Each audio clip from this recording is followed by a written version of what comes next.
The more people there are, the better it is for the economy. Growth in the economy happens exponentially because it means greater mouths to be fed, greater demand, and a larger GDP. Of course, there are downsides. More demand for health care, but that, in economic reality, is a positive. Sanitation can be a problem.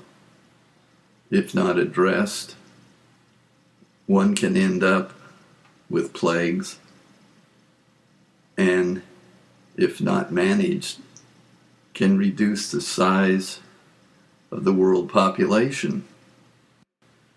It used to be that wars were a good governing behavior for control of the human population. Plague was always snapping at the heels of the humans.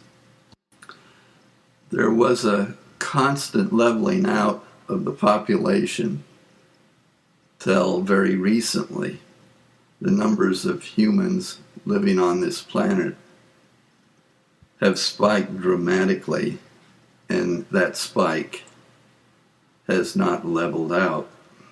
The present economic system demands on breeding and a genetic drive with fertility expectations and its course of driving endless economic development. Of course, there are a few drawbacks to population growth. Pollution tops this list because of contaminants that are thrown into the pollution mix. Chemicals play a part as the ever needs of more energy and the ever-present risks of concentration of disease, runoffs of trash, chemicals, poisons, waste all add up to pollution. But for some reason, none of this doesn't add up in the economic equations that define what goes into the GDP.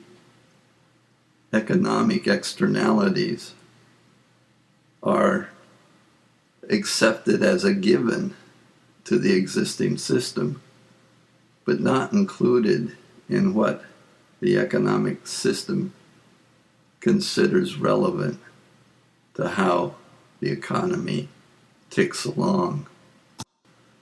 Pollution risk, extractions that create waste, and all kinds of adversities are not part of the solutions that need to be addressed within an economic system.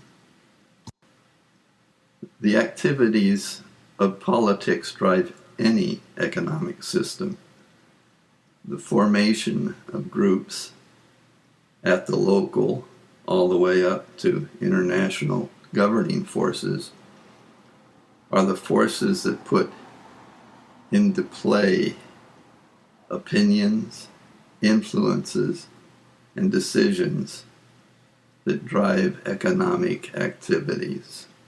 Politics marshals science, media, voting, organizing groups, memberships, campaigns that set opinions and directions for activities that drive economics to great heights or depressing lows.